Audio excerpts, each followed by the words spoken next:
Doom, doom, doom.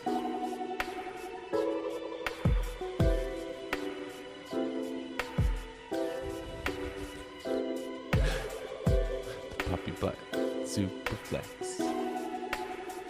Alrighty. Hello, everybody. Yo, what's going on, everyone? Welcome back to the Stochastic Best Ball channel, and we are live today breaking down a brand new tournament that is going to fill up very, very quickly. The puppy is back, but it's the Puppy Butt Superflex tournament from Underdog Fantasy, changing the quarterback value. And with me today is Nick Lepri. Follow him at Notorious FNTSY. What's up, Nick? How you doing today, man? I'm doing great, and I'm very excited to do this draft here today. These drafts are absolutely bananas. I did a bunch of them last night, and every draft basically starts out exactly the same. People go crazy for quarterbacks, and then after that is when we see true chaos ensue as someone takes like Jared Goff in the 4th round. It's very exciting. It is very exciting. And speaking of exciting, the Stochastic Draft Kit is now available, which offers you not only rankings for your home fantasy football league that you know and love, that have projections powered by Alex Osimo Baker and the rest of the Stochastic Data and Tools team, but we also have expert consensus rankings, so you can see how Nick, how I, and how Matt Kajeski are feeling about these players. We've got Superflex specific rankings out, and we already have Superflex projection-based rankings available for you right now on stochastic.com/best-ball. Check it out. The draft kit's available on a full year package basis or a weekly basis. One of the best deals in the game. Okay, Nick, before we get into this one, obviously, you mentioned it up top. The Superflex strategy changes the value of the quarterback position. No doubt about it. But just to give you guys a little bit of a spoiler, we're not super into using those first 2 picks on a quarterback according to our first run of the simulations.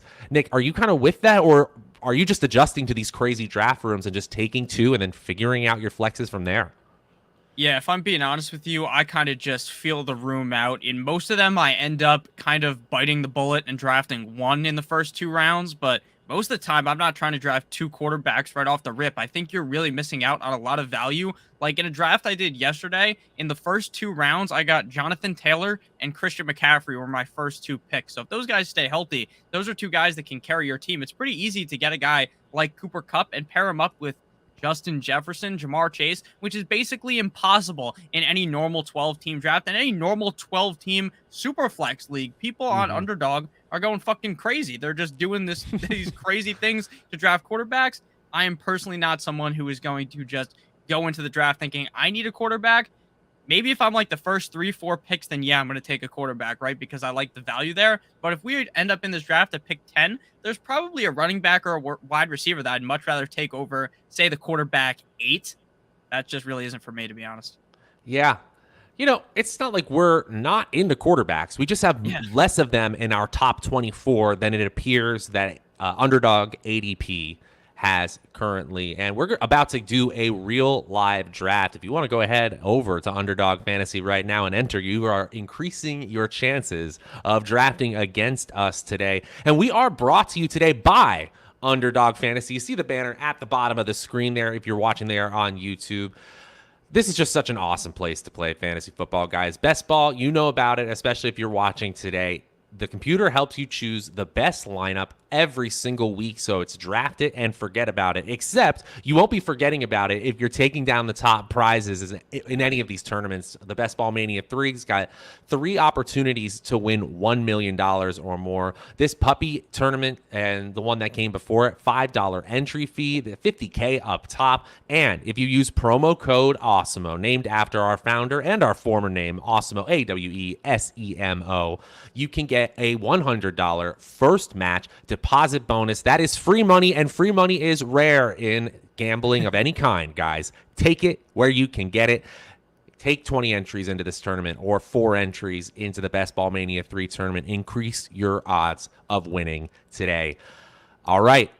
I'm ready if you are, buddy. Let's enter this draft. Hopefully, it will not be long before this enters. But as we do every single week, anything around the NFL landscape really catching your eye. Oh, and yeah, we only got 3 people to wait for. We're going to be drafting real soon. And we're already in the draft. That was pretty quick. How but what's fast up? was that?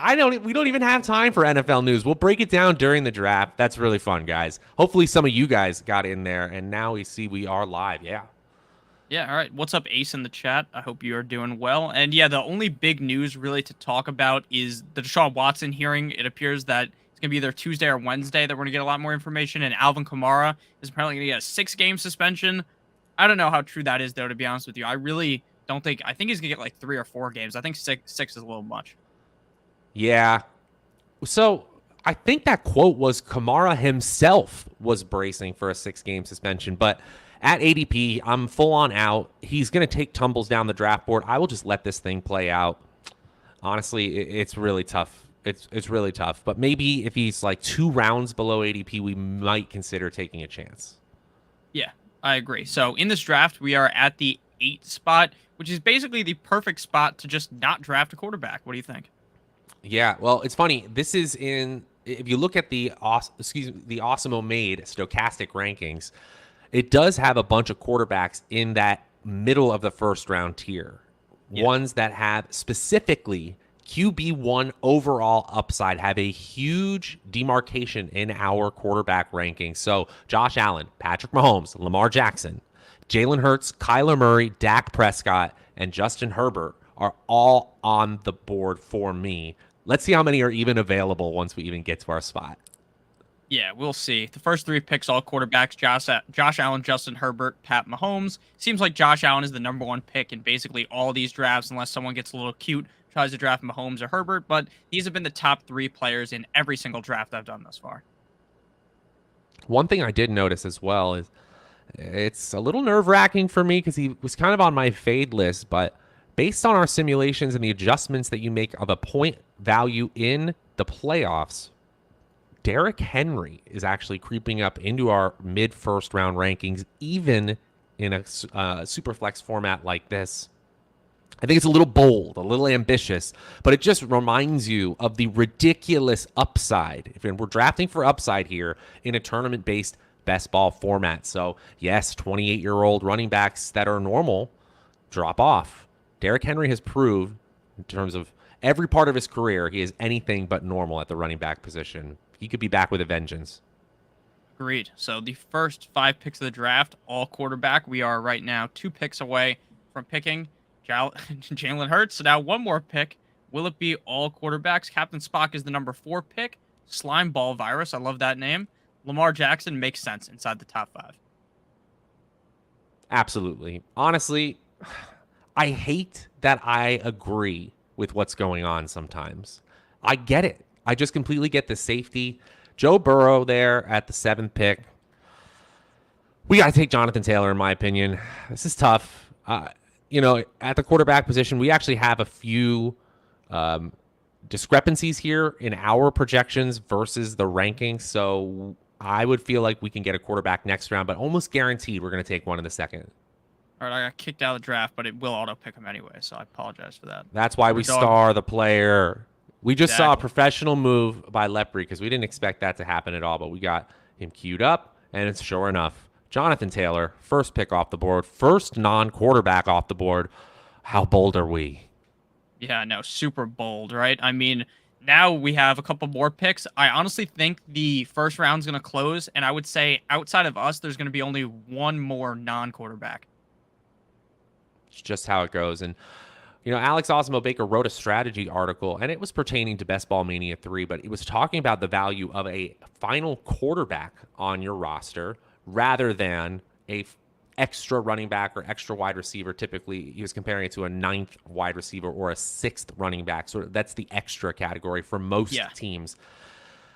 And he honestly found that quarterbacks helped even teams that drafted well in the elite tier and the mid tier. So he essentially found that to be a rarity that quarterbacks that even get 1 to 3 starts, it's a rarity that they don't help you in a format like this. That gives me the freedom a little bit just to wait a little bit longer. I'm not going crazy here. I'm really not. I got to get access to QB1 upside and consistent QB1 upside, and it dries up. So, Yeah. I mean, look at this. Was that a double wide receiver tap at the end of round 1?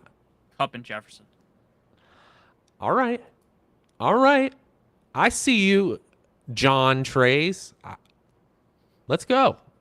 Let's see what he gets at the quarterback position, because it's going to be slim pickings at the end. Yeah, definitely. And you're really kind of, when you do this, putting yourself in a very awkward situation where most people just reach, right? And if you're looking at the quarterback position, by the time he's next up, it might be Matt Ryan in the 3rd round that he has to take. He just has to pull the trigger there, which could be a humongous reach. We could also risk this with Trey Lance coming off the board, and we could take a non-quarterback. I kind of feel that we should not. I want to take Stafford or Rodgers personally. Mm-hmm. Looking at our quarterback rankings right now, it's really a toss-up in terms of projections. We have them right next to each other. I have Rodgers slightly ahead. All right, I have Stafford slightly ahead. I would go with Stafford. Go for it. That's who we're I am not going to complain. In terms of weighted points added, they are just less than 2 points in differential. Yeah, and something of note real quick, guys, if you are in the chat and you play normal fantasy football, the redraft leagues, in your Superflex drafts, in a redraft league, it should not look like this. Like, in a redraft league, I've done multiple Superflex drafts. They're never like this. Like, maybe there's 6, 7 quarterbacks in the first round. What is happening right now in these drafts is just crazy. People are off the rocker a little bit. So we got Matthew Stafford after that, Jamar Chase, Aaron Rodgers. I think we made the right move, because by the time it swings back around, we might be in a real bad situation. Justin Fields off the board. I want to say people aren't just crazy, Nick. And yes, there is a little bit of irrationality here, but people are trying to get access to the probability of getting the number 1 quarterback on the year. Because remember, we know essentially who these players are. There isn't as much turnover in terms of positional changes at the position, which means that your points are kind of locked in at this position more so than other places, even in best ball. So somebody in your league is going to have that QB1 overall in scoring. Yeah. Why not have it be you? Makes sense. Spock took my boy Tua. After that, Travis Kelce, Austin Eckler. How do you feel about the tight end position in a Superflex league? Is the tight end position as important to you, or are you fine kind of waiting on the tight end? Because I know you are someone who really likes drafting tight end super early. I think that all the Superflex format does is make it more likely that a tight end in that upper tier will fall into the value range where I will take them. So I'm actually a little more likely to take a premium tight end in these formats, but not because I like them anymore, but because their ADP starts to fall, especially when you get to people like Team 12 in our league. They're going to draft 2 quarterbacks because they're forced to, even though someone else at another position might be a clear value add. Yeah, very interesting to see him go with Tyreek Hill when Stephon Diggs is on the board, and he already had Josh Allen. See, I kind of dig that. So now it's you treat Josh Allen almost the same way you would a hero running back strategy. It's a hero quarterback strategy, which is certainly viable in best ball and in Superflex. Yeah, definitely. So we're about to be back up on the board in 4 picks here. Looking at the positions at quarterback, to me, there's kind of a clear fall off after Kirk Cousins. Would you agree? Yeah, Kirk Cousins. We actually have Daniel Jones and his rushing upside ahead of Kirk Cousins in our rankings, to the point where maybe we want to risk it with a flex player. Jameis Winston is another player that's right next to Kirk Cousins, and it's truly no difference in our rankings. So I would risk it. I would take Devontae Adams. I would take Dalvin Cook or even Mark Andrews. You never see fall this low. Yeah, I would agree with you. I probably wouldn't reach on Kirk Cousins here either. Looking at the draft board right now, my favorite pick would probably be, since we have 1 quarterback, 1 running back, would be to go with either Devontae Adams or Mark Andrews. Dalvin Cook is ahead of Mark Andrews in all formats for me. Okay, that's fine with me. So I'm not changing my positional value. I still think even in a Superflex, it's a mistake to take Kirk Cousins ahead of Dalvin Cook. Just think functionally about this team. This team runs through Dalvin Cook, and I know they have this new offensive philosophy. That's a good thing. These are all good things for Kirk Cousins. I'm not saying he isn't a bad pick by any stretch. Yeah. I just think that this is where that value push and pull really gets people twisted up. Cook is the engine of the Minnesota offense. Cook and Jefferson. Yeah, definitely. It's going to be interesting to see how Irv Smith does in this offense, considering I was super high on him personally last year until he got hurt. They need another weapon. I thought Emmer Smith-Marset might get a chance. Yeah. All right. After Dalvin Cook comes Mark Andrews. We are 7 picks away. I think right now, based on how we've built our team, this is pretty atypical to what most people are doing, right? People who don't go early quarterback typically are hammering the wide receivers. So I think we have a very unique build for the start of the draft. And yeah, it almost turns into like a robust RB draft if we go running back here. I almost think it would be a mistake to not draft a quarterback here because there is quite a bit of time before we wrap back around to us. And as I say that, we'll probably get iced out of all of them. That's how it works, right? Yeah, I mean, by the time we pick again, we're going to be stuck with probably, Ryan Tannehill, Mac Jones. But I almost think that's a little bit more worth it than drafting Jameis, in my opinion, like with the players that are on the board here. Yeah.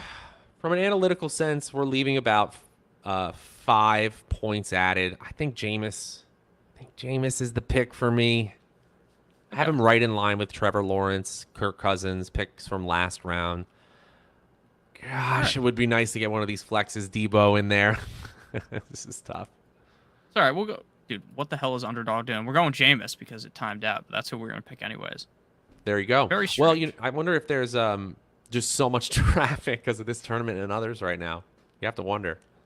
Probably. This thing is already, if you guys are interested in doing drafts like this, like Savoca read it off at the beginning, promo code AWESOMO, this is already at, 60% plus fill. It's crazy. That thing opened 4 days ago. It's going to fill this week. It's going to fill this week. So if you guys want to get in on the Superflex action, I'm sure they'll do this at least one more time, you would think. But we're getting close to the end here on the Superflex. It's exciting. It really is exciting to see how many people are into this format, are getting into the ease of drafting, both on a computer or on mobile. Underdog has done a tremendous job at just making it look really nice, really easy to use, and yeah. And needless to say, we are now addicted, you and I. So okay, yeah, I'm very addicted to this. Shout out to Spock taking Debo Samuel. I respect that. Right now on the board, it's pretty interesting how far now.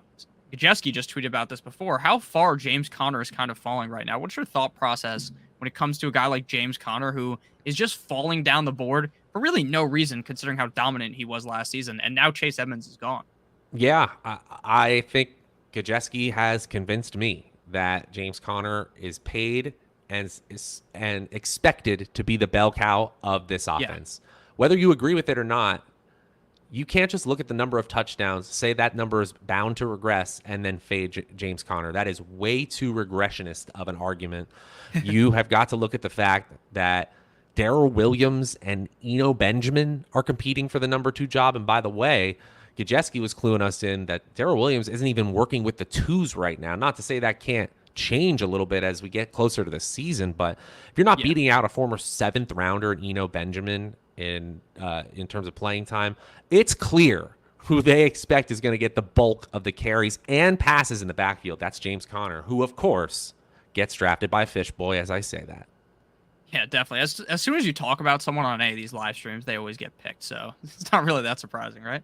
So we're about to be up in 4 picks here. 2 quarterbacks, 2 running backs. What's your thought process here on when you want to draft your 3rd quarterback? Because for me, I kind of get a little bit greedy when I draft a guy like Jameis, who I'm not super confident in, and I really feel like I want to make sure that I get one of these guys who I know is going to be playing, right? Sure. I mean, again, we're just increasing probability, albeit incrementally, of getting that QB1 overall. Just think about it functionally. How often is Jameis Winston and Matthew Stafford going to combine to be anywhere close to the QB1 overall? Maybe 30% of the time, 20% of the time.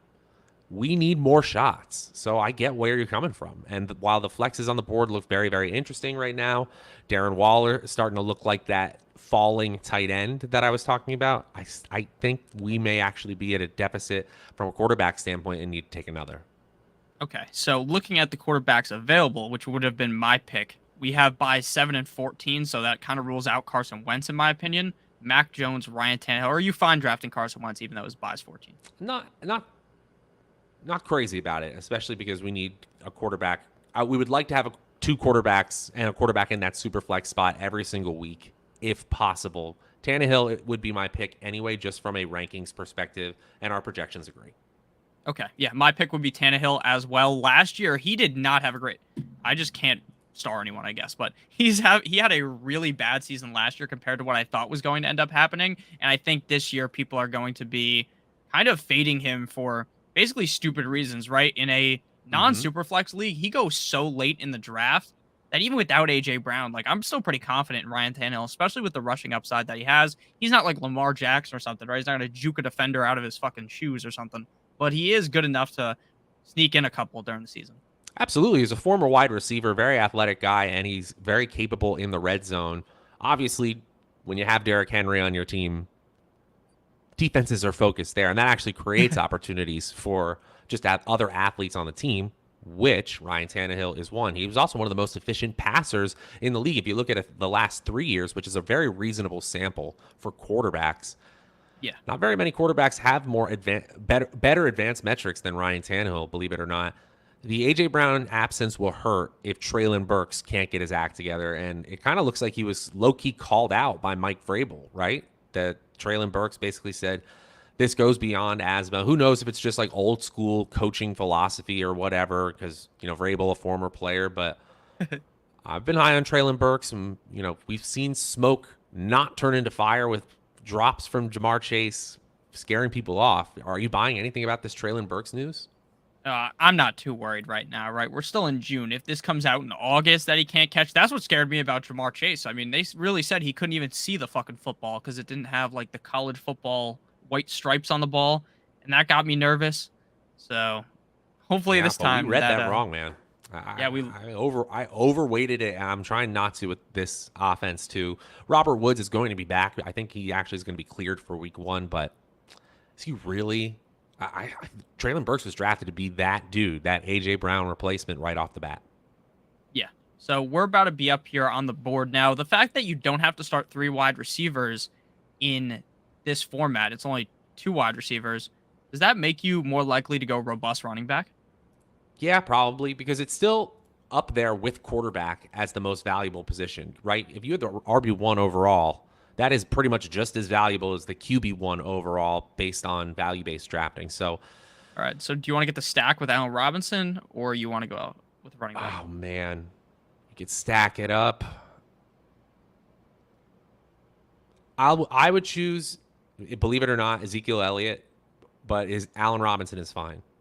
Okay, let's go Zeke. Let's go with this robust running back strategy. It's definitely much different to what I would normally do, and I think it's pretty interesting because we could also look at the later round guys on the Rams to match here. And now that we have 3 running backs, we can basically completely avoid the position and just hammer in on these mid-round wide receivers that aren't even necessarily mid-round guys, even though it's the 6th round since it's a Superflex draft. Well, and because a quarterback evaluation, making them push all higher in the draft, all that's happened is the mid-round wide receiver is basically a round off from the underdog ADP in the regular Best Ball Mania tournaments. Pretty exciting. It is very exciting. So Gabe Davis is a player that Twitter is very hot on right now. I know not everyone in the chat fucking scrolls through Twitter every day like I do. What? Degenerate. But yeah, apparently people don't do that. They actually have lives. I know, very strange. But Gabe Davis is a very hot topic.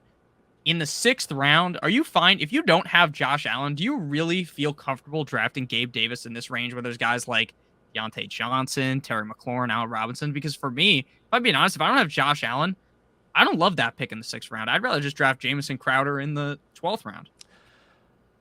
It was awesome seeing Gabe Davis go completely bonkers against the Kansas City Chiefs in that unbelievable playoff game. And he was starting to run ahead of Emmanuel Sanders even when both of them were healthy towards the end of the year. These are great signs for a player lining up with Stephon Diggs across from him. he just does not have the wide receiver one upside that I want in a player, especially when I haven't picked a wide receiver yet. If I was going more robust wide receiver or just had more on the board, Gabe Davis and his touchdown upside just being a part of the Bills is a great pick to me.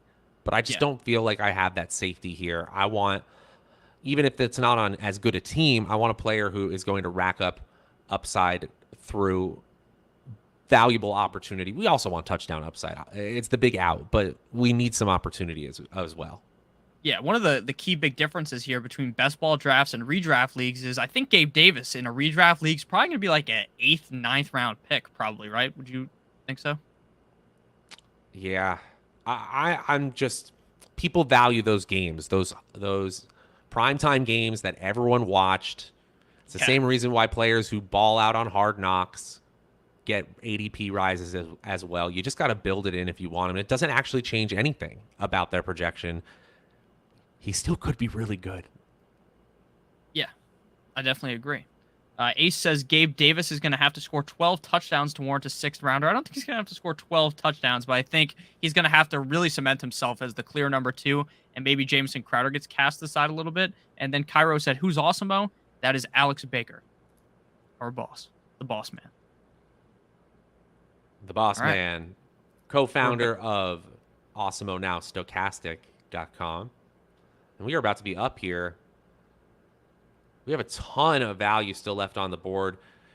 J.K. Dobbins is a player that our projections are super low on right now. Mm-hmm. I understand why.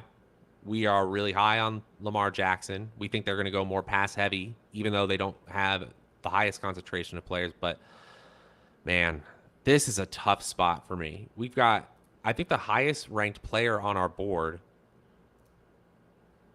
might be Jacobs. Yeah, but with the running backs we don't want to do that. I'm going either Bateman or Amon-Ra. Who do you want? 7 seconds. Amon-Ra. Okay.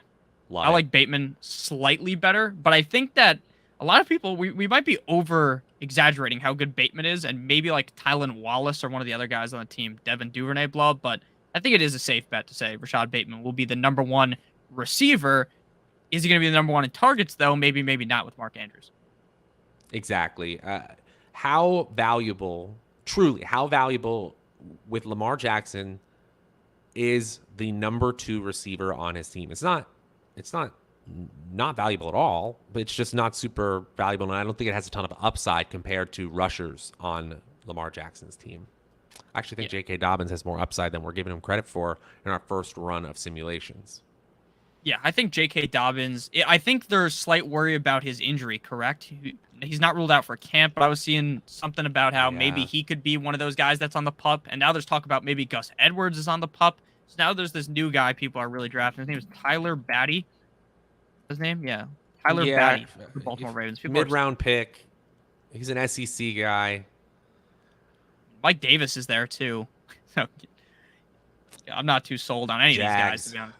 Jags, all of them. They'll do fine. I'll take Gus Bus, honestly, in like the 15th round any day.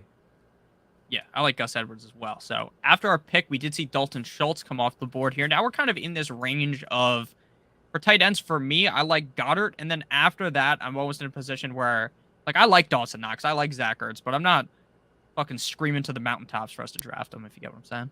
Yeah, I think our rankings actually would have shown Dalton Schultz is the best pick in that last round. Hawkinson is, pretty far down our list, to be honest. Yeah, I bumped Hawkinson down a bit, so that may have skewed the rankings down as well. And I don't even dislike Hawkinson. It's just not for me here, especially with Amon-Ra. So we're back up on the board here. 3 quarterbacks, 3 running backs, 1 wide receiver, no tight ends. Where are we looking here? I love this spot at the wide receiver position. It's a true coin flip for me between Adam Thielen and Drake London. Different kinds of upside. London is probably your boy, so you could take him. Put your little stamp on this draft. Yeah, I like Thielen and London. They're 2 of the guys I've talked about the most. I think we could have went either way, to be honest with you. We do have Dalvin Cook, so maybe there's that mini correlation with Thielen. I love taking 2 of those guys. Love it. Yeah, but we went with Drake London here. Yeah. Obviously. I mean, Drake London's my guy. I love Drake London. We got And Drake honestly, London and Amon-Ra. yeah, that'd be fine with me. And obviously, super young wide receiver core. We probably want to balance it out with a player who, some veteran presence, if you will. Maybe Russell Gage, Hunter Renfrow, Jamison Crowder. Honestly, would be a good pick for our team. Yeah. And I think Marcus Mariota too. We're kind of at the point where I'm starting to think. I moved Michael Thomas down. He was a top 10 receiver. I think I dropped him out of the top 20. I have no idea what to think about Michael Thomas right now. He has been one of the most confusing players to figure out. Like, I feel like if I'm too low on him, I'm going to look like an absolute buffoon. But at the same thing, if I'm too high on him, I'm going to look the same way, right? Ranking him inside the top 12. He could easily be a top 5 receiver. He could easily not play half the season. I really have no read on Michael Thomas, and he is going to be one of the most polarizing decisions in August, in my opinion. I say he is firmly on our board. We need some upside at the wide receiver position. We have Jameis as well. But remember, we actually only need to start 3 wide receivers total. I think because we didn't get any of incredibly high quality, we need to take, as Alex Osmo Baker says, the quantity over quality approach, specifically with the wide receiver, and just draft as if Jonathan Taylor, Dalvin Cook, and Ezekiel Elliott are essentially league winners already at that position. Yeah, I completely agree with you. I think that we're going to have to slam receiver, and if we want, we can kind of throw in a tight end. Goddard's gone, the one guy I did kind of like. I honestly would be considering Marcus Mariota here. You think so? Even with Stafford, Winston, and Tannehill? I like having 4 quarterbacks, first of all. If you feel like Mariota is going to get benched, you don't like that pick. You do or do not? I do feel I'd rather wait, and then maybe we can get Ritter, who I think might play half the season. But it really is a coin flip, to be honest with you, because I don't think it's a coin flip that a 4th rounder is going to play. Man, that's how bad Mariota is in people's mind. I think he's going to surprise some people, and the dude runs. No, see, I don't think he's bad. He's just not on like this contract where like they're obligated to play him. And I think Baker's also a sneaky pick because I think Baker's going to get traded to Seattle. Yeah, I think at this point you expect that. I just don't think a lot of people will have Mariota London stacks. It's already lowering our probability, but even less people will have Ritter London stacks. I'll tell you that. So if you want to use that as a differentiation tactic, that's fine with me. I already have a Ritter London pit stack in this, I'm pretty sure. Of course you do. Of course, yeah. So at our next pick, we can go with Mariota. I'd be fine taking Pickett as well at that spot, if I'm being honest with you. I think Pickett, of course, Mariota gets taken, right? By FF Luigi. All right. Do you want to go quarterback here, or do you think it's just our safest bet to probably just go Michael Thomas if he's back with us? No, we can skip it. I'm trying to look at where our projections lie. Antonio Gibson is fine. Mm-hmm. He's fine. I almost feel like Treylon Burks is a more interesting pick for us, stacking him up with Tannehill. So you like that over Michael Thomas? No. I think Michael Thomas is the kind of upside we need. Both of them are like, if Treylon Burks was this year's Jamar Chase, no one's surprised, but we already have a rookie wideout, so we don't want to flood the team with rookie wideouts who it often takes till year two or year 3 until we really see that breakout season. Yeah, definitely. In the chat, they're talking about Justice Hill. Shout out to Justice Hill. I've been a Justice Hill season guy for probably like my whole life, basically, at this point. And it's never Justice Hill season, sadly. I had high hopes for him, too. Bro, Underdog hates me right now. But it's okay. He's in the queue. So it is what it is. Well, as we reset, guys, thanks so much for hanging out with us today.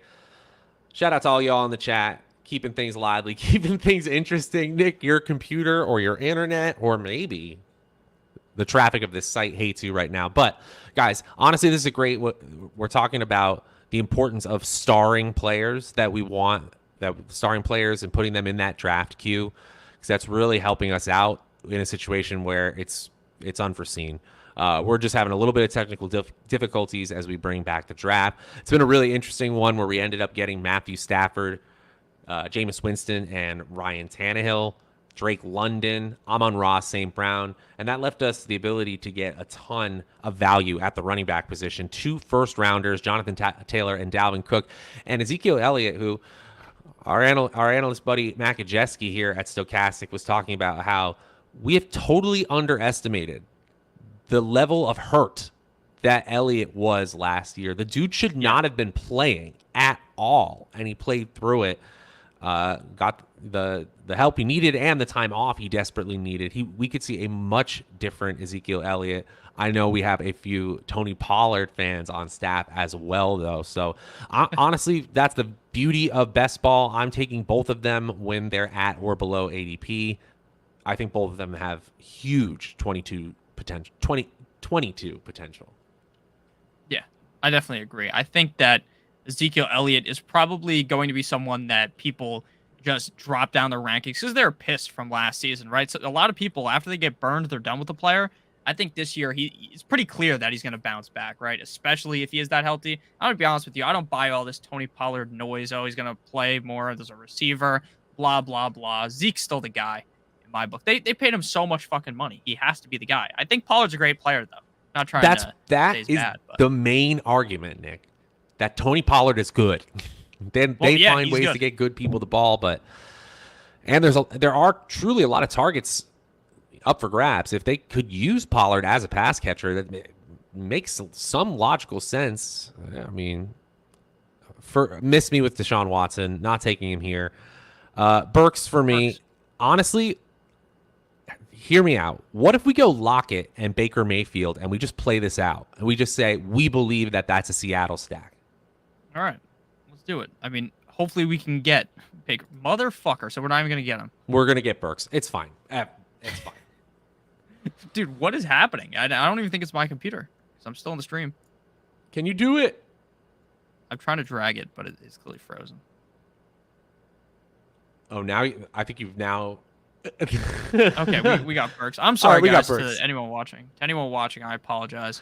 I don't know I don't think it's my internet, to be honest. Yeah, don't worry about it. Honestly, this is what happens, real time, real draft. And I don't think it is your internet either, because if it were, we would be getting skips and bumps from your video, and we're not getting any of that. You're coming in just fine, at least on my side. So we're seeing that next tier of tight ends come off the board. Dawson Knox, Zach Ertz, Cordero, don't call me Cordarrelle, or maybe call me Cordarrelle Patterson. Man, only that running back eligibility. I know some platforms still give him the dual eligibility. Yeah. How are you feeling about Patterson just in general this year?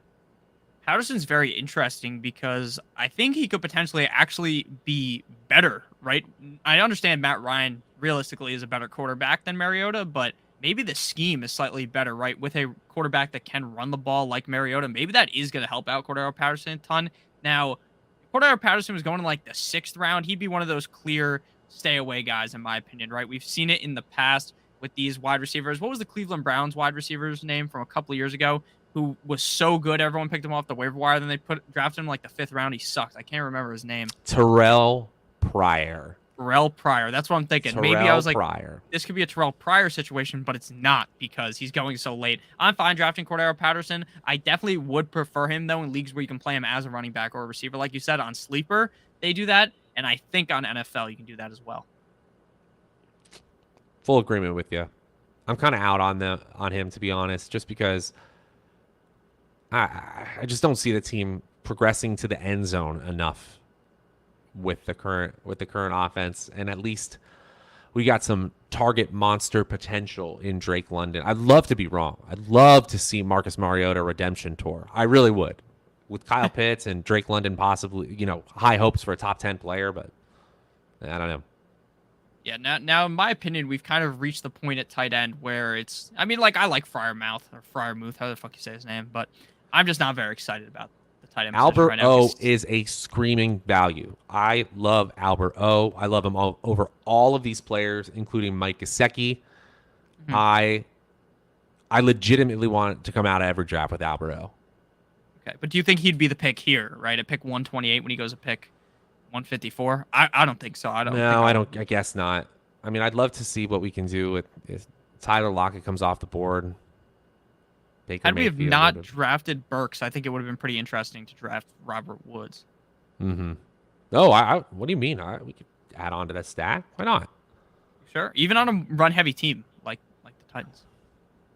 No, I think I think that would be a great move. Okay. What if I they was gonna get say- 50% of the let's say the Titans are like one of the lowest passing teams in the league. They pass, I don't know, 22 times a game.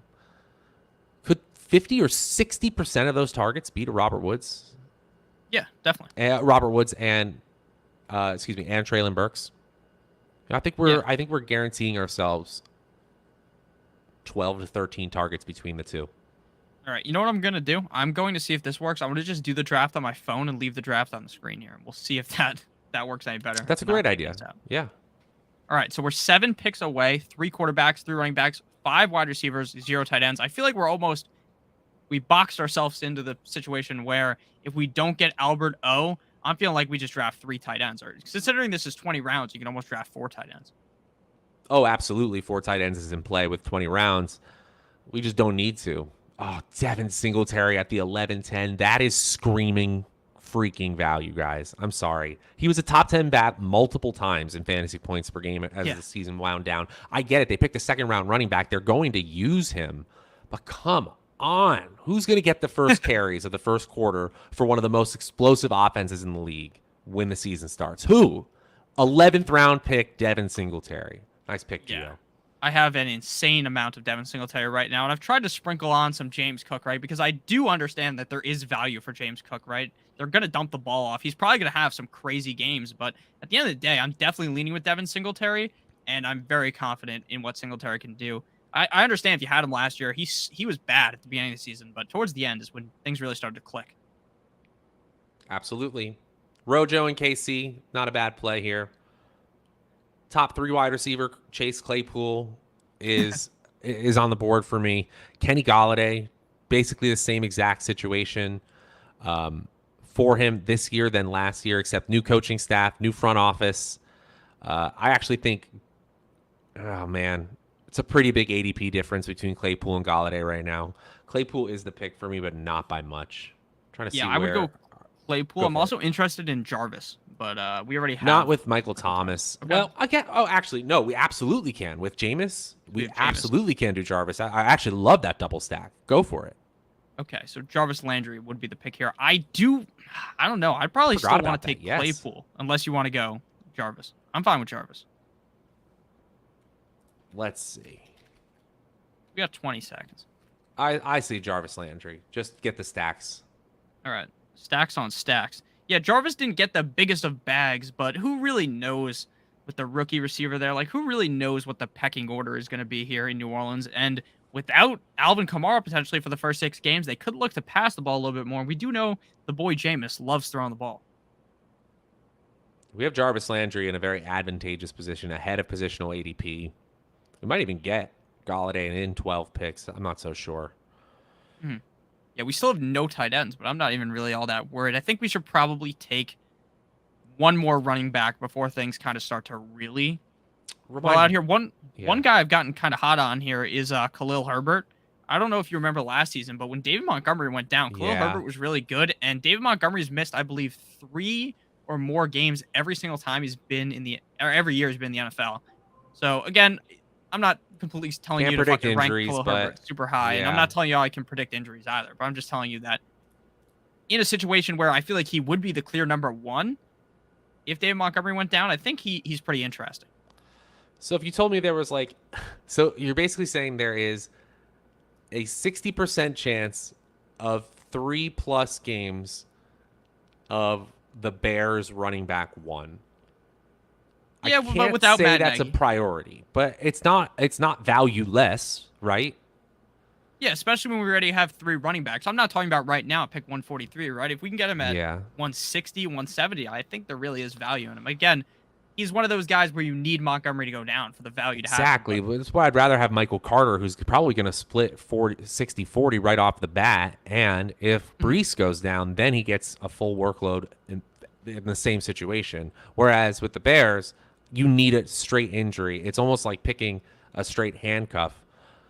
If it was that valuable, Montgomery would be a first-round pick. Now, I think Montgomery is undervalued at the running back position, but that's besides the point.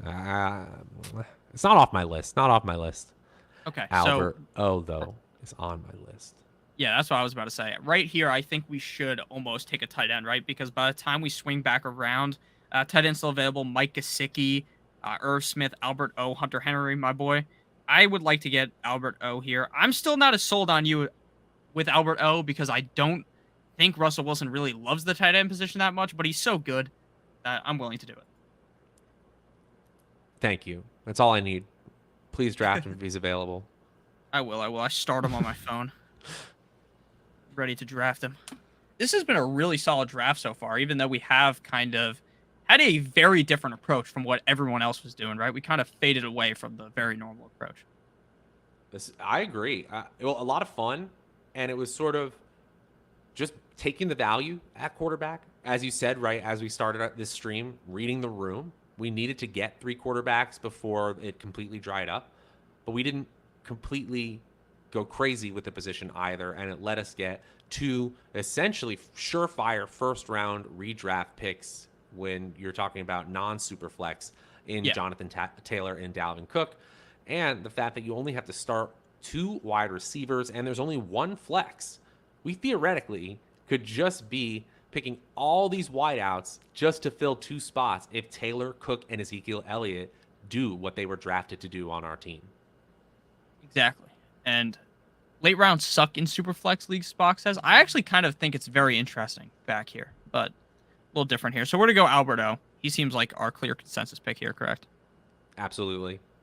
Gesicki isn't a bad pick, but he's definitely lower on our rankings. Yeah. We have Albert O ahead of Dallas Goedert.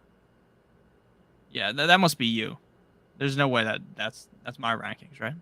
That is not me. That's Stochastics. The big Stochastic. That's the big boys. Now, little humble brag. I get to help out a little bit, but it's definitely not me. Not only me. Oh, fuck. Jacoby Brissett went. He's the guy that I wanted. I think what's funny, look, I don't think Deshaun Watson's going to play, but if he does play 6 games, whoever drafts Deshaun Watson in the 14th round is probably going to dominate. Sure, right? Sure. So I think you could make the argument that you're buying the floor for Deshaun Watson, but we did this when we did a quarterback rankings video a couple weeks ago, you, me, and Gajeski. We just went around the room and we just predicted how many games, feet to the fire, we thought he was going to be suspended. And we kind of came to a consensus of 8. My consensus now is a full season. That's real different. That's like double the time different. And so we might be wrong. It might be an appeals process, but I was working with the data and tools team about how many games to project for Brissett and how many for Watson, just kind of doing some back of the napkin probabilities about appeals and stuff like that. Not super fun stuff. We came to like 16%, 1 Watson in terms of games played. So 1 game of quarterback 1 possibility. It's almost undraftable, but it's not entirely undraftable. So Ritter, I guess, with your perception of how this team would go, is your pick here. Not for me.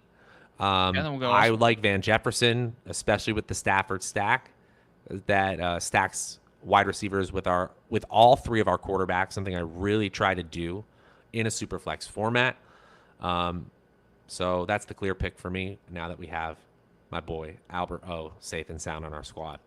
All right, since we have Stafford, I honestly want to be trying to draft Tyler Higbee, if I'm being honest with you, because I'm not as comfortable with Albert O as you seem to be. No, I'm very into that decision. Okay, yeah, I think Higbee should be our next pick. Garoppolo is pretty interesting as well, right? Because there's really no talk about Garoppolo right now. It's like the guy's fucking snoozing or something. They're not talking about him. He's definitely going to get traded. But like now, where now he what might happens? get traded? Where? Cleveland. I don't know how they deal with the money. They figure that out later. Because if he gets suspended for a full year, the salary for Deshaun Watson gets moved to next year. And so they will not have that on the books. If that occurs, they will have money to play with, especially if they move Baker Mayfield, who is still on his rookie deal. So that's not a huge deal either. That's a little speculative right now, but possible. Yeah, I mean, it's also possible that right now we are sitting here in June that this Garoppolo thing isn't resolved in the preseason. Like Garoppolo is still on the I think he could still Yeah. be on the team. Yeah, he was excused. He was excused from all the mini camps where you go and install the playbook in a way that says you're not really a part of the plans. Oh no, I'm aware. I just don't know if he will be traded by, say, Yeah, I mean, July, August. he's either just sitting on the bench. Like I think they would literally play whoever is Nick. No, Nick Mullins is gone, but they would literally play their backup over. Josh Rosen. It might be. I don't think it is. Josh Rosen was on Atlanta, if you remember that game. He played, and then that rookie also played, whose name's escaping me. For Atlanta. It was bad.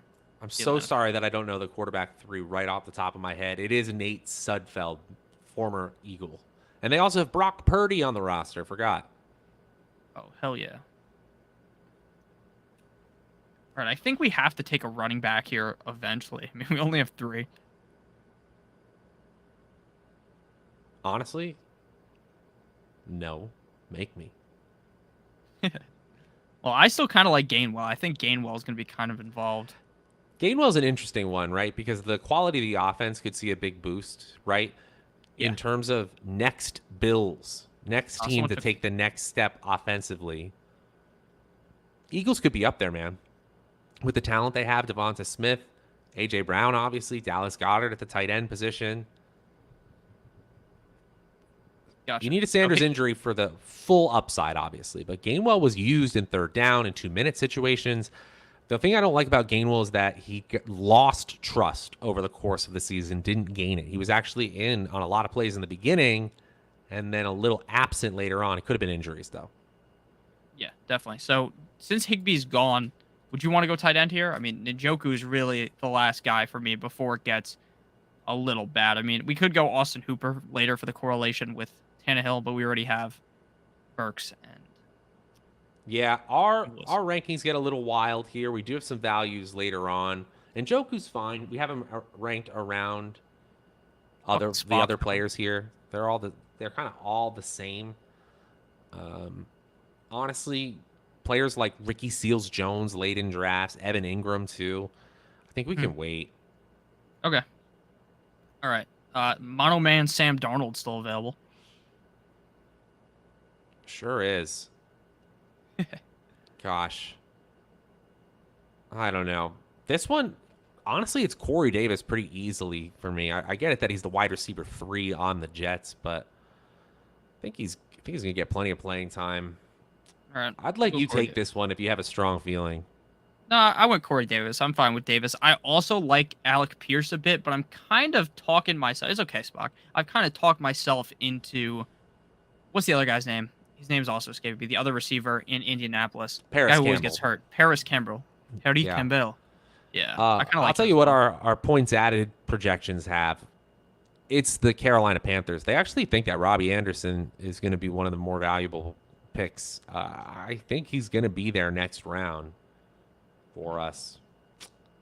Again, we're just like looking for pop weeks, right? Spike weeks from this wide receiver core. And in a perfect world, right? If we're competing for this championship, it's because our running backs performed to expectation.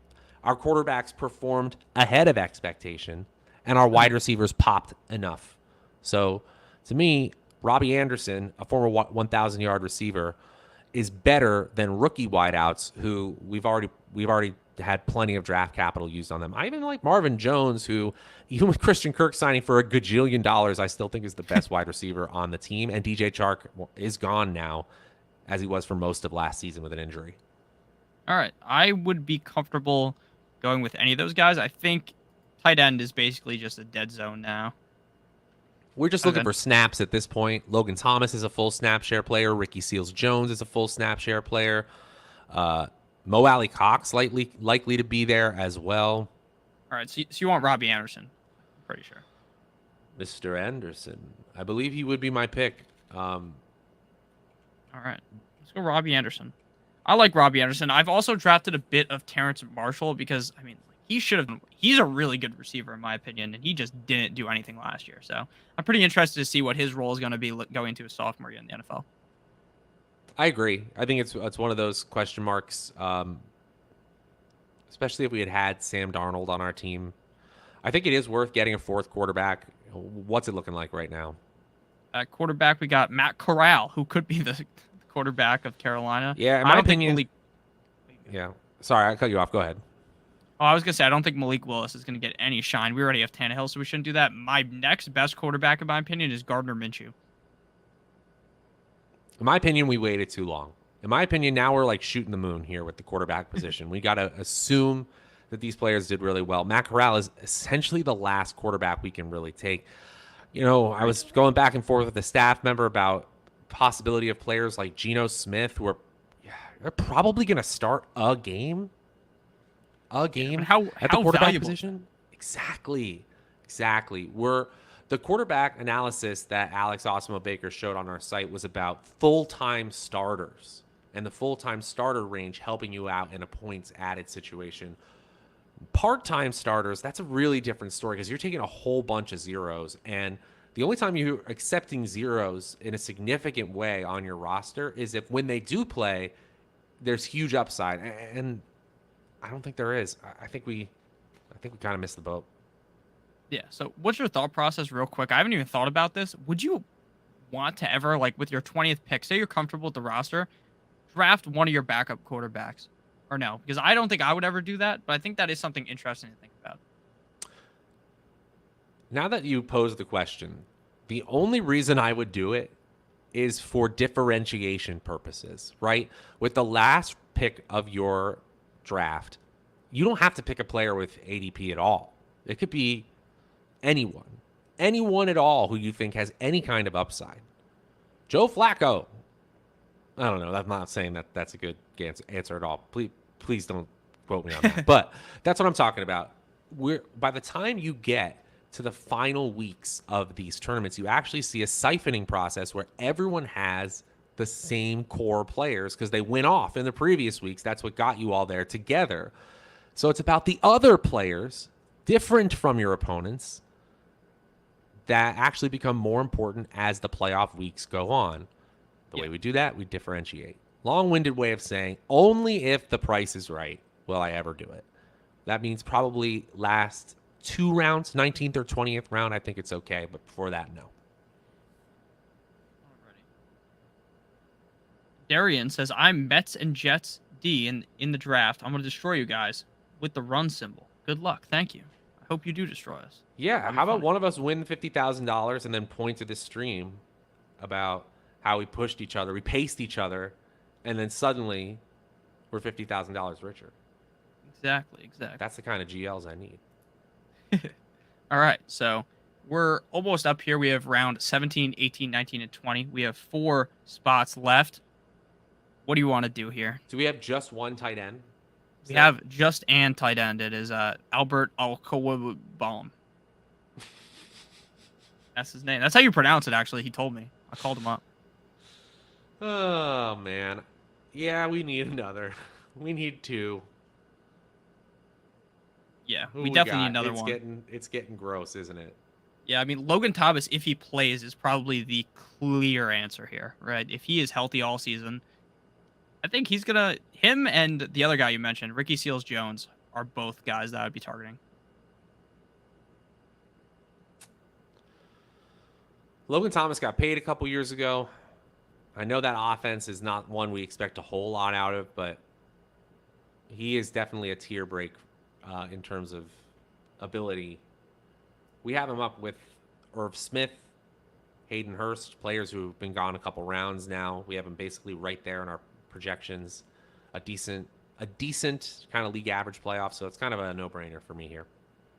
All right, yeah, I'll go Logan Thomas as well. I think that's probably the best pick here. And since we have, 18, 19, 20, three picks left, we need at least one more running back, right? We only have 3. I think Mostert is an obvious strong pick for us. Ascending offense, or likely ascending offense, new coaching staff, familiarity with the coaching staff, and a different skill set than the projected first player or first on the depth chart in Chase Edmonds. Raheem Mostert, man, he's still a sports car. If he's healthy, he's going to get plenty of work. Yeah, and he's gonna have if he can stay healthy is a huge question mark for Raheem Mostert, right? But because people call him Raheem Most Hurt, I've heard, which is kind of funny, kind of stupid at the same time. But Yeah, at the end, actually, he took a lot of flack, right, for like getting hurt, and like his wife said something on Instagram. It was a big mess. yeah, I do remember that. It's funny when guys' wives get into it. Remember Sterling Shepard's wife? Is that him? Or no, Golden Tate's wife who got pissed at the Giants. That was so funny, but I don't even remember exactly what it was, so I digress. Yeah. There's been it's always drama, always something, right? Yeah, Aisha Curry can cook, just so you know. Let's go. We'll go Raheem here. Raheem the Dream. He's available. We need upside, and if you wanted to say that upside comes with youth at the running back position, you would be right. So Mostert doesn't fit that entirely, but I do think that on his new team, there is some significant chances for him to succeed compared to other veteran free agent signings at the running back position, especially the draft capital at the mid 18th round makes sense. Now at this point, I think.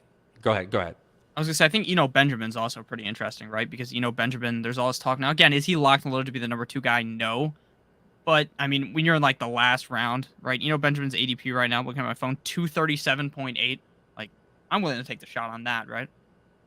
Especially with the news that Gajeski was pointing out to us earlier that he's working ahead of Darrell Williams right now, possibly a better fit as a pass game specialist, especially if, I've been kind of meh about James Conner in a way that some of the other analysts here haven't. Then I should probably be in on Benjamin, right? Yeah, definitely. Especially if you think Benjamin's going to potentially steal some targets. Maybe get some goal line. Now, Benjamin's not fucking Derrick Henry, right? He's not built like that, but maybe he steals some goal line touches. I would try to do another tight end here, at least one. And I would be okay with another quarterback, even though it is low probability here at the end, just because the upside of that quarterback is so high, again, with just a final round pick. Mm-hmm. Probably not Malik Willis, though. Again, rules are off in the last round. Yeah, I mean, it's all about whoever plays, right? At the end of the day, it's whoever can get in the game. My boy 9-inch Nick Foles is still available, but I don't think he's going to play a game. Remember John Walford when he got laid out in that playoff game? That was so sad. Mason Rudolph, the red-nosed reindeer, Blake Bortles. I'm going to throw up. We got to get that. We got Chad Henne. We get fucking Mike Glennon. Big Neck Glennon. Jake And Luton. what's funny is like some of these guys down here are going to get not all the way down here, but somebody's going to start. Chase Daniel, the number 2 in Los Angeles for the Chargers, way down the board. That's interesting.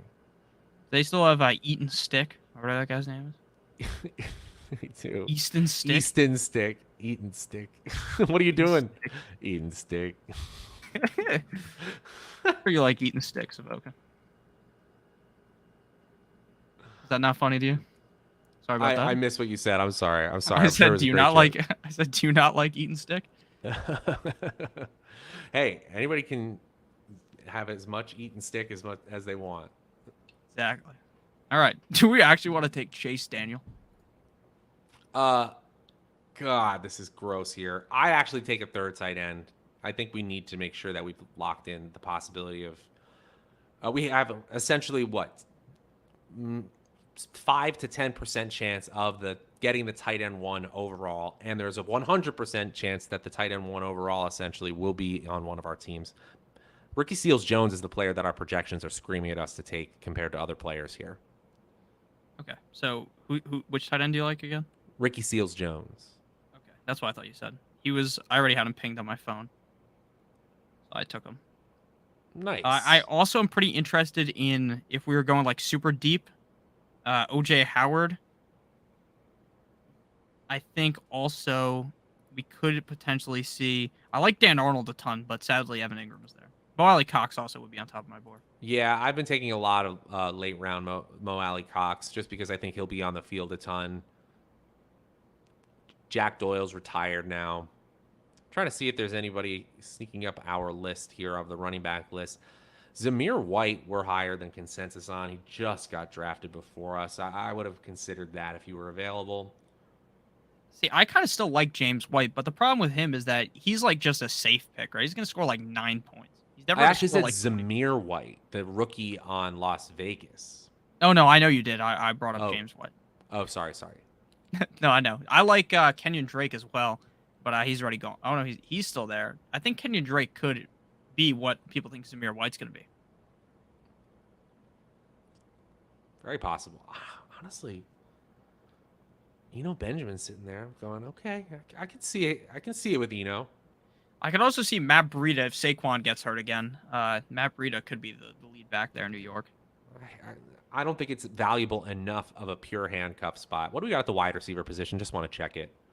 Yeah, wide receiver's pretty dry. Odell, Donovan, Peoples-Jones, Justin Ross. I mean, I have so much Justin Ross already. I don't even know if I should. Why are you stopping me from just taking Justin Ross? That's obviously who I want.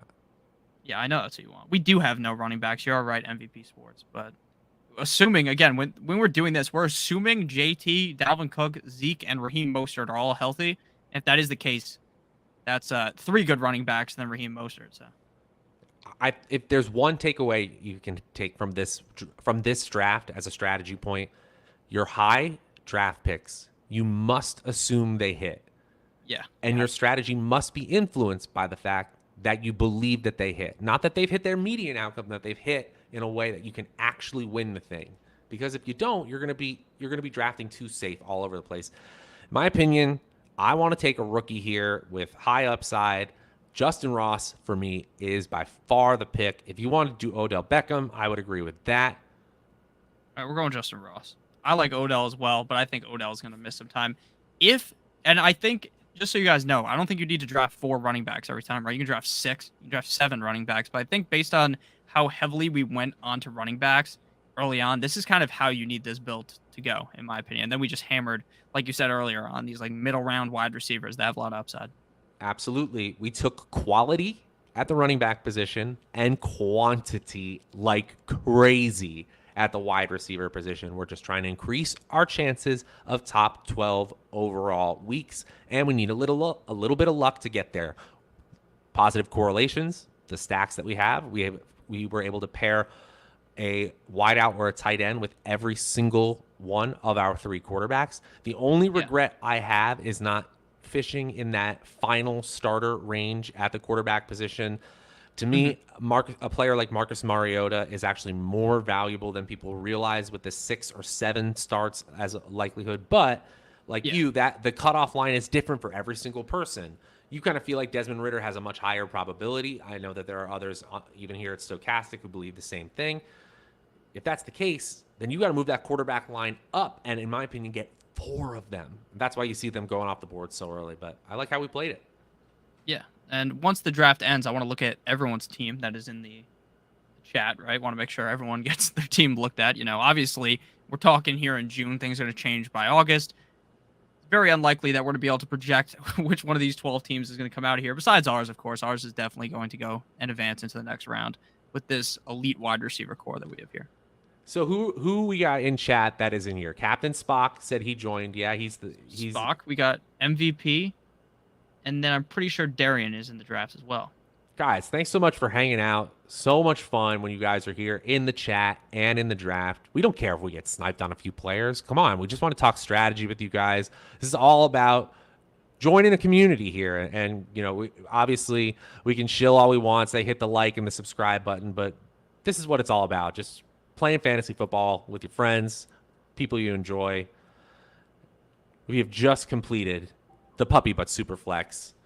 I like this one a lot. You want to break down these squads, some of friends of Stochastic squads, before we go into our final talk about our strategy? Yeah. This draft did take slightly longer than the other ones, right? We've been live for an hour and 10 minutes. Normally it's like, what would you say, 50 minutes, 40 minutes for the other ones? Yeah, and, extra 2 rounds. That's how it goes.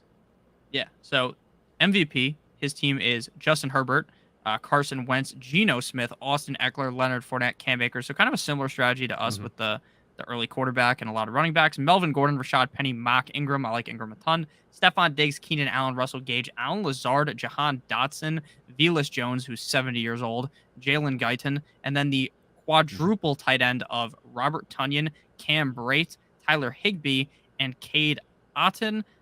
One pick that I really dislike here, I'm going to be honest, I don't like Cameron Brate at all. I really think that Gronk's going to come back. I still hold strong with that. I think that your team's good, though. I'm not really trying to nitpick, but I think Cameron Brate's ADP as a whole, I talked about this on the fantasy channel with the tight end kind of dumpster dive where you're looking deep into the tight end position. Really good I think stuff Cameron on that Brate is going to be, thank you, and I think Cameron Brate's going to skyrocket up the board when in reality, I just don't buy it. Again, I think Brate's a fine player. Where you got him is fine at the end of the day. I'm not really trying to say you suck or something like that, right? But I just don't love Cameron Brate.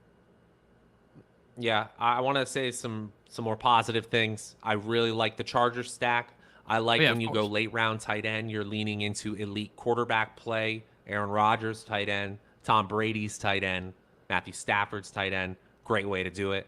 And you also got the fact that your odds of getting the wide receiver 1 overall in a week are significantly different than a team like ours. And not only do you have more running backs, you have more opportunities, but you have a great, strong core at the top as well. So MVP, I really like this draft. You obviously need help from your quarterbacks. You need a little luck from your quarterbacks, but there should be some really solid guaranteed points between Herbert and Wentz, who are expected to start the entire year. Great job.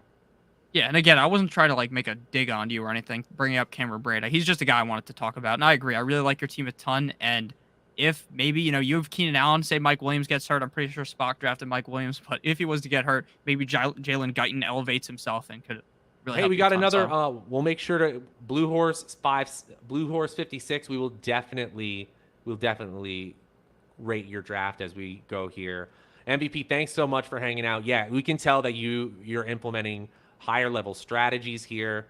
Really great job. It was fun drafting with you as well, bud. Thanks for hanging out. Yeah, it was fun drafting with everyone. Shout out to Ricky. Shout out to Spock as well, MVP. Thank all you guys. We will check out Ricky's team last because he just brought it up now. So I was going to Spock's team. So we got Spock's team, Lamar, Tua, and my boy Kissin' Titties Mitchell Trubisky. If Trubisky plays 8 games, he could really... I think Trubisky's pretty good, to be honest with you.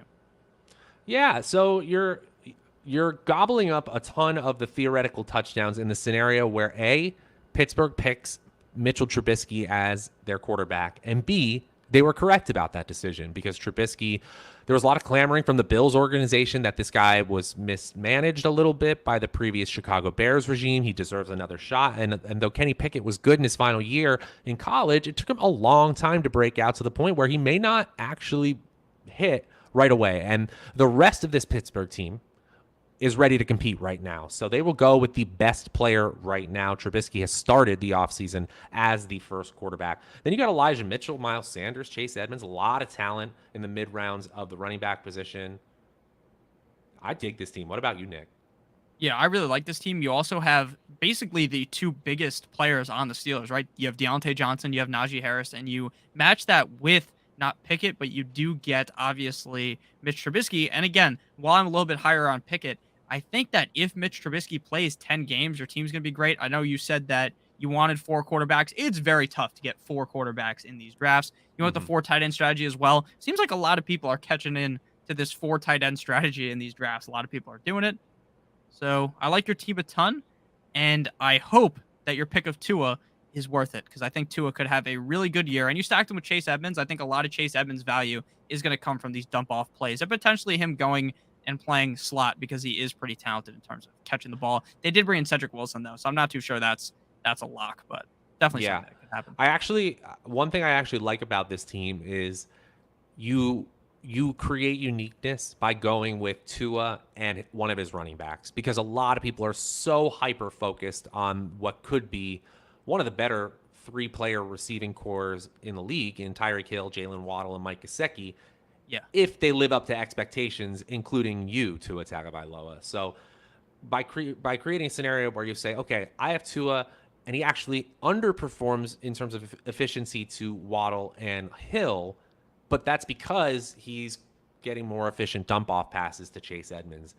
Not saying it's the most likely outcome, but that is absolutely in the range of outcomes. Oh, by the way, the one you're expecting to dominate the quarterback position is none other than Lamar Jackson. Yes. I have a lot of Tua as well, Captain Spock. So don't feel bad about yourself. I think Tua's going to step up big this year. So I like your team. I like both the teams we've looked at so far. It's pretty clear that we have tough competition in this draft because as we're drafting, it's pretty hard to follow what other people are doing, especially in these Superflex drafts. So final team here, Blue Horse, aka Ricky, went with Josh Allen, Davis Mills, and Deshaun Watson. Again, if Watson does play, that's an amazing pick. I don't think he will, but you never know. And you have Josh Allen. And then, you know what? I actually kind of like Davis Mills, so I think that's a fine pick. Derrick Henry, Saquon Barkley, James Cook, Tyler Algier, Chris Evans. Wide receivers, Tyreek Hill, Hollywood Brown, Brandon Cooks, Christian Kirk, Chris Olave, Devontae Parker, Wan'Dale Robinson, John Mechie, Isaiah McKenzie. And then a trio at the tight end position, Dallas Goedert, Hayden Hurst, and Daniel Bellinger. I think this is a very solid team as well. All of these teams used different strategies, including us. So it's very interesting to see how all these drafts went. And I like your team a lot. Obviously, you probably would have wanted to get a third quarterback that you're a little bit more confident in. That's just how things go. And if Josh Allen and Davis Mills are able to stay healthy, I think even on those 2 games, obviously, where you won't have them, you could still coast along into the playoffs and still have a pretty solid team. James Cook, pick 121, not bad there. That's where, for me, this team needs a little bit of luck, a little bit of help. Obviously, forget what the projections say. Saquon Barkley, Derrick Henry, and Josh Allen could be so good in their specific roster spots on your team that it doesn't really matter. You're just taking a rotating cast of players. It does feel like this team could use one more mid-level producer at the running back position. Besides that, though, especially if Deshaun Watson plays, this team absolutely has league-winning upside. I'm so high on Saquon Barkley this year. And you got some built-in upside, too, with Tyreek Hill, Brandon Cooks, Christian Kirk. And I love a lot of your late-round picks, too. I'm loving John Mechie and how easy it is to stack him up with Davis Mills. So I dig that move a lot. Yeah, I think everyone here did a great job at drafting. And thank you guys for watching the stream. And make sure you let us know before the draft that you're in the draft. Unless you're trying to be sneaky, trying to be a little sneaky. And not tell us, and then we're wondering why we're talking about players and they instantly get taken. You hate to see that, but it is what it is. I'm only kidding, guys. I appreciate everyone joining the stream. I think that these are some of the most fun things we do every single week, so I am very excited. And, I need to remember there is another team here, but I don't see him. Was he capping? You see him? Mets? Did he say he was the Mets Nets? Yeah, but am I blind? You see Mets in here? Because I do not. I don't know. Scroll down on the teams there. Yeah, Blue Horse, MVP, Fish Boy, Slime Ball Virus, FF Luigi, Hope B, The Brunsky, me, Benny Boo, Gio, Billy, and John. Yeah, I know Darian, but what's his name in here? Darian. No, well, Darian. Maybe he was Darian in another draft. Sorry, bud. All right. Yeah. Well, next time we'll be back soon enough. I think we're going to do it July 5th because we're going to take July 4th off. But we'll be back next week, of course. Definitely. So thank you guys all for watching. I hope you guys all enjoyed. You got anything to add here before we play the beautiful end screen? Hey, guys, if you're watching later, you're not watching live, and you see this draft play out with 2020 hindsight, tell us how stupid we are. Tell us what picks were good, which were bad, what you agree or disagree with. We love to take these comments, and maybe even it changes our analysis here. I'm not going to say it changes everything about our simulations, but we love talking this out with you guys. It was really fun to draft with you all today, and Nick, great job, as always. Yeah, Spock, I know he said he was in the draft, but I just do not see him. I've been looking this whole time. But thank you guys for watching the stream. Thank you to Matt for joining me. We will be back next week, like you said. It'll be an excellent draft today. We're going to have an even better draft next time. Probably won't be the puppy, though, because this shit's going to fill. So make sure if you do want to do these Superflex drafts, that you start doing them now, because the days are numbered probably. There's probably like 3-4 more days of this. Thank you guys for watching. I love all of you guys. Make sure if you want to sign up for Underdog Fantasy and you are new, use promo code AWESEMO on the screen. Matt's pointing to it. promo code AWESEMO, AWESEMO. That will get you a $100 first match deposit bonus. So if you deposit $100, they'll give you another $100. And like you said, who doesn't love some free money? So thank you guys for watching again. Love you guys all. And enjoy this beautiful end screen that I'm now going to throw onto the screen. Love you guys. Got anything, Matt? Look how beautiful the end screen is.